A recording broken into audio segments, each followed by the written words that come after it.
another lecture related to the examples of analytical reasoning questions. So आज के इस lecture के अंदर हम रैंकिंग से रिलेटेड जो क्वेश्चन होंगे उनको डिस्कस करेंगे. सो मूव करते हैं toward the questions. So the first question is a ranks fifth from the top of the class. Mean top of the class से जो ए है वो रैंक करता है फिफ्थ पोजीशन के ऊपर. ओके, हम इस इंफॉर्मेशन को रिप्रेजेंट कर लेते हैं. इट मीन ए आर टी का मतलब rank from the top of the class वो क्या है, दैट इज फिफ्थ. ये फिफ्थ हमारे पास आ गया. Then B is eight from the last. B क्या है, लास्ट से हमारे पास क्या है, एट पोजीशन के. R from the bottom, it mean ranking from the bottom उसकी क्या है, दैट इज एट्थ. ठीक है, यहाँ पे बल्कि इक्वल का साइन प्लेस कर देते हैं. Okay, similarly if C is rank sixth after A and just middle of A and B, it mean जो सी का रैंक है वो क्या है, दैट इज रैंक, उसका जो रैंक है दैट इज सिक्स्थ. वो सिक्स रैंक है और वो ए और बी जो है उनके बिल्कुल सेंटर में आता है. बिल्कुल सेंटर मतलब क्या है, ए से भी 6 प्लेसेस और बी से भी 6 प्लेसेस हमारे पास सेंटर में आता है. ओके, अब आप लोगों को याद होगा कि हमने रैंकिंग एक फार्मूला किया था जिसमें हमने total student of the class measure करने होते हैं. Total student of the class measure करने हो तो R T plus R B minus one होता है. Mean ranking from the top plus ranking from the bottom minus one. लेकिन ये फॉर्मूला उस वक्त इफेक्टिव होता है जब एक ही स्टूडेंट की बात की जाए. बट यहाँ पे दो स्टूडेंट हैं, ए बी, बल्कि थर्ड स्टूडेंट सी भी गिवन किया गया है. तो तीन स्टूडेंट की रैंकिंग और डिफरेंट दी गई है रैंकिंग. एक रैंकिंग फ्रॉम द टॉप है, एक रैंकिंग फ्रॉम द बॉटम है और एक जो रैंकिंग है वो मिडिल में है, just in between A and B. So हमारे पास ये फार्मूला डायरेक्ट अप्लाई नहीं हो सकता. सो इन दैट केस जब ये सिनेरियो आ जाए सो आप एक डायग्राम ड्रॉ करें. फॉर एग्जाम्पल ये डायग्राम हमारे पास आ गई. अब ए की जो पोजीशन है वो क्या है, fifth from the top of the class. अगर ये क्लास का टॉप है और ये क्या हो, क्लास का बॉटम हमारे पास हो, तो यू कैन सी कि यहाँ पे अगर मैं एक ऐसे डॉट रिप्रेजेंट करूँ जस्ट एट द स्टार्ट, ये क्या हो जाएगा, it mean that is the fifth position. ये फिफ्थ पोजीशन और यहाँ पे ए लाई करता है. ओके, एंड बॉटम वाली साइड से एथ लोकेशन के ऊपर आए, on the eighth location from the bottom, तो हमारे पास क्या है, बी की पोजीशन है. ठीक हो गया. अब जो सी है that is between A and B. C क्या है, ए और बी के दरमियान में है. ओके, ए और बी के दरमियान में, इन सेंटर है. एंड उसका जो रैंक है, and C is rank sixth after A. A के बाद सिक्स्थ रैंक है. ए के बाद सिक्स रैंक का मतलब क्या है, टॉप से इसका रैंक दिया गया है. तो ए के बाद सिक्स रैंक का मतलब क्या है कि सी का जो रैंक होगा वो 11th होगा. 5 के अंदर 6 ऐड करो दैट इज 11th. ये रैंक हो गया. सो अगर हम इसी सीक्वेंस को फॉलो करें टॉप से, तो टॉप से ये तो बॉटम से बी का रैंक आ रहा था ना, टॉप से बी का रैंक क्या होगा, एज वी ऑलरेडी नो कि जो सी है वो ए और बी के बिल्कुल दरमियान में है, 6 प्लेसेस. तो इट मीन सी के बाद अगर बी का टॉप से रैंक देखा जाए तो बी का जो रैंक बनता है दैट इज 17th. सो यहाँ तक क्वेश्चन आप लोगों को आई होप सो कि आप लोगों को चीज़ें समझ आई हों. सो मैं दोबारा रिपीट कर देता हूँ आप लोगों के लिए कि हमारे पास जो रैंकिंग गिवन की गई थी from the top and bottom. So ranking from the top, A की जो रैंकिंग है फ्रॉम द टॉप वो फिफ्थ है, बी की जो रैंकिंग फ्रॉम द बॉटम है वो एट्थ है, सी की जो रैंकिंग है अगेन फ्रॉम द टॉप वो 6 प्लेसेस आफ्टर ए है, ए के बाद. अब मैंने बता दिया, अगेन रिपीट किया कि ये जो फार्मूला था ये उस वक्त वर्क करता है जब हमें एक एंटिटी का टॉप से पोजीशन और बॉटम से बताई जाए. लेकिन यहाँ पे एक एंटिटी है, यहाँ पे तीन एंटिटीज ए बी सी यानी तीन स्टूडेंट्स हैं. इस केस के अंदर हमने ये डायग्राम ड्रॉ कर लिया जिसमें हमने ए को रिप्रेजेंट कर दिया फिफ्थ प्लेस के ऊपर. सी क्या है, 6 प्लेसेस आफ्टर ए है. तो 6 प्लेसेस आफ्टर ए का मतलब क्या है, अगर ए की फिफ्थ पोजीशन है तो सी की कौन सी होगी, 11th होगी. देन हमारे पास बी आ गया. बी वैसे तो बॉटम से 8th पोजीशन के ऊपर है, लेकिन फ्रॉम टॉप देखा जाए तो सी जो है वो ए और बी के बिल्कुल दरमियान में 6 प्लेसेस. तो सी के बाद अगर बी की पोजीशन निकाले जाए 11 + 6 तो 17th पोजीशन हमारे पास आ गई. अब हमारे पास जो एक्चुअल क्वेश्चन है वो ये है कि how many students are there in the class, कि क्लास के अंदर स्टूडेंट्स आपके पास कितने हैं टोटल. अब हमें बी की पोजीशन बॉटम से 8th दी गई है, टॉप से हमने कैलकुलेट कर लिया 17th आती है. सो इट मीन हम लिख लेते हैं, एक सिर्फ बी एंटिटी के लिए ही कैलकुलेट करते हैं. Ranking from the top that is 17th, ranking from the bottom that is 8th. ये चीज़ आ गई. तो जब एक ही एंटिटी के बारे में सारी इन्फॉर्मेशन हमें मिल गई, सो इट मीन हम फार्मूला लगाते हैं that is from top 17 plus bottom 8 minus 1. तो t इज इक्वल टू 17 और 80, 25 minus 1 it mean 24. So it mean हमारी जो क्लास के अंदर नंबर ऑफ स्टूडेंट्स हैं दैट आर 24. हमारे पास 24 स्टूडेंट्स हैं क्लास के अंदर. So option 4 is the right one. So move करते हैं टुवर्ड द नेक्स्ट क्वेश्चन.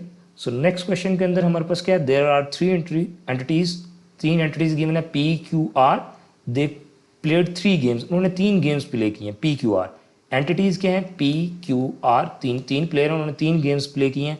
तो गेम 1, ठीक है, उस हिसाब से 1 2 3, गेम 2 प्ले किया 1 2 3, गेम 3 प्ले किया 1 2 3। अब ये 1 2 3 क्या चीज़ है, ये इनकी रैंकिंग है, फर्स्ट, सेकंड और थर्ड। नेक्स्ट रीड करते हैं, according to the point earn in the game a player with the highest point is rank first, जिसका हाईएस्ट मार्क्स होंगे वो फर्स्ट में होगा, and so on. Each girl got a different rank in each game.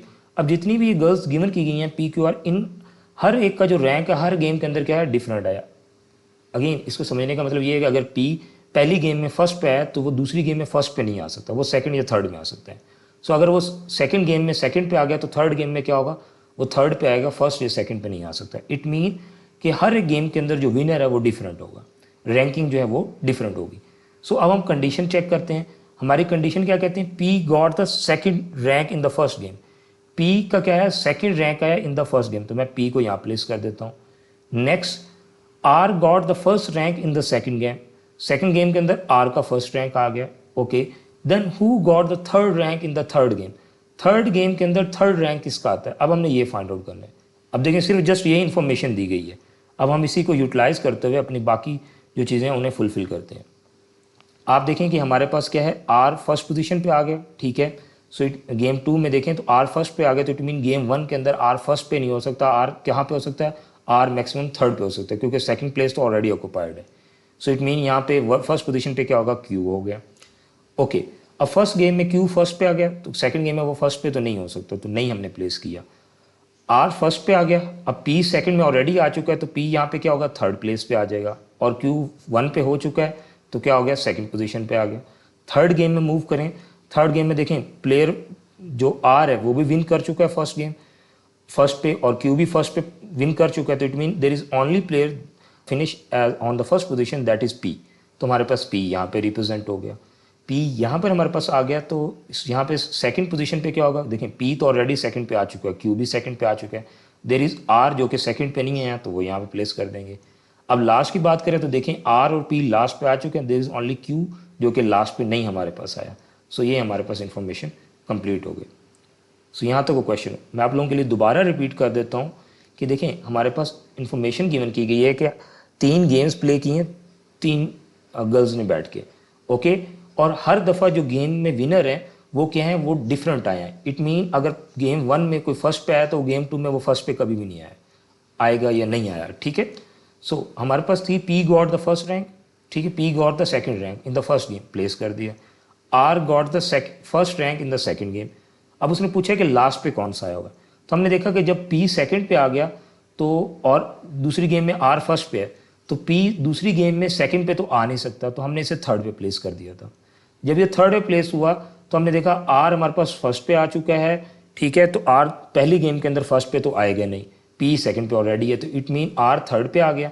तो पहली game title के लिए हमारे पास सिर्फ क्यू था, हमने क्यू को प्लेस कर दिया। अब सेकंड गेम पे मूव करें तो सेकंड गेम में आर और पी हमने ऑलरेडी प्लेस कर लिया, तो हमारे पास सेकंड कौन आ सकता है, that is the Q only, ये क्यू होगा। गेम थर्ड में मूव करें तो देखें क्यू और आर दोनों फर्स्ट पोजीशन पे आ चुके हैं, तो इट मीन पी सिर्फ है जो फर्स्ट पोजीशन में अभी तक नहीं आया। सेकंड पोजीशन पे देखें तो पी क्यू आ चुके हैं, तो इट मीन आर होगा जो थर्ड सेकंड पोजीशन पे आएगा। थर्ड पोजीशन पे देखें तो आर और पी आ चुके हैं, तो क्यू होगा जो थर्ड पोजीशन पे नहीं आया अभी तक। तो हम मूव करते हैं toward the answering the question, हम क्वेश्चन को आंसर करते हैं।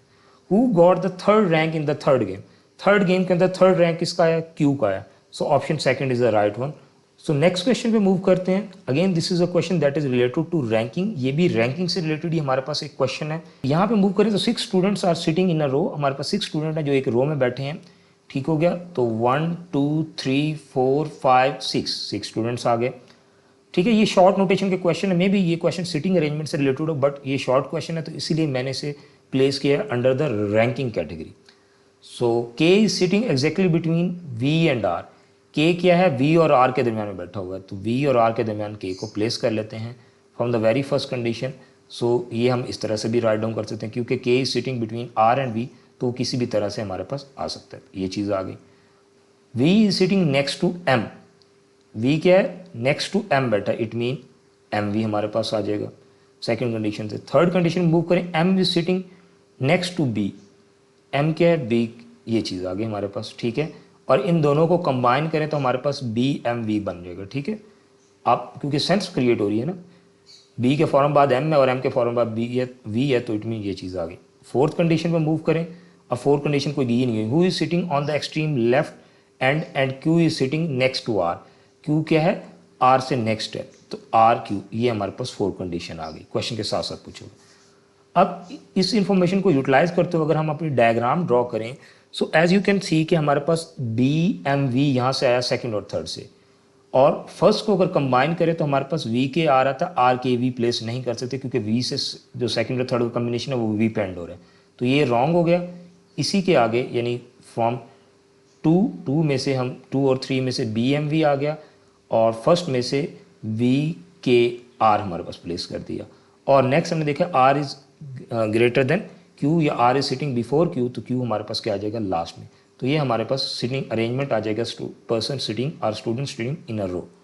कंडीशन चेक करने सारी फुलफिल होती हैं। डायग्राम की करेक्शन चेक करने के लिए K is sitting exactly between V and R, K V और आर के दरमियान में सिट कर रहा है, ठीक है। V is sitting next to M, V is sitting next to M, okay. M is sitting next to B, M is sitting next to B, ये भी करेक्ट है। Q is sitting next to R, ठीक है, Q is sitting next to R, okay, ये भी correct है। Who are sitting adjacent to V, V के साथ कौन बैठे हैं, adjacent from left and right, mean दोनों तरफ से वी के साथ साथ कौन बैठे हैं, तो आप देखें वी के दोनों तरफ एम और के, एम एंड के, option 4 is the correct one. So next, this is another question again which is categorized under the ranking category। 6 person A B C D E F, हमारे पास 6 person है A B C D E and F, okay। further क्या कह रहे हैं, they are sitting around a table facing towards, okay, ये एक table के around बैठे हैं, ठीक है, और they are all facing toward the center, correct हो गया। अगेन ये सिटिंग अरेंजमेंट से रिलेटेड है, बिकॉज ये शॉर्ट क्वेश्चन है तो इसलिए मैंने इसे कैटेगराइज किया under the ranking table. Further B is sitting exactly between F and C, B क्या है, एफ और सी के दरमियान बैठा हुआ है, तो from the very first condition B is sitting F and C, तो एफ बी सी आर। दूसरी कंडीशन क्या हो सकती है, सी बी एफ, ये हमारे पास कंडीशन आ गई क्योंकि बी सेंटर में बैठा है एफ और सी के, वो किसी भी तरह से बैठ सकते हैं। नेक्स्ट सेकंड कंडीशन में मूव करें, A is sitting exactly between E and D, A जो है वो ई और डी के दरमियान बैठा हुआ है, ये भी चीज़ आ गई। अब इसमें भी दो कॉम्बिनेशन है, डी ए ई हमारे पास हो सकता है, ओके। नेक्स्ट थर्ड पे आते हैं, F is to the left of D, D के लेफ्ट साइड पे बैठा है एफ, तो ये लेफ्ट साइड पे हमारे पास आ गया, ओके। यहाँ तक हमने नोटेशन राइट डाउन कर दी। अब जब नोटेशन राइट डाउन कर दी, हमें अपनी डायग्राम कंप्लीट करनी है। एज यू कैन सी कि फ्रॉम सेकंड हमारे पास क्या आ गया, ई ए डी या डी ए ई हमारे पास आ गया। सो डी के इमीडिएट लेफ्ट पे एफ बैठा है, तो अगर मैं ये सेकंड का ये वाला पार्ट यूज़ करता हूँ, डी के इमीडिएट ए बैठा है, तो ये यूज़ नहीं हो सकता, इसे wrong. So second, from second दूसरी इक्वेशन से अगर हम देखें तो फ्रॉम टू से हमारे पास क्या आ जाएगा, डी ए ई आ गया, और कंबाइनिंग विद वन के साथ कंबाइन करें तो डी के लेफ्ट पे क्या आ गया, एफ आ गया, ठीक है। और similarly and from very first condition, ये third condition sorry, first condition को कंबाइन करें तो फर्स्ट कंडीशन में एफ बी सी, एफ के राइट साइड पे एफ बी सी आता है, तो यहाँ पे तो ऑलरेडी राइट साइड पे डी और ए आया हुआ है।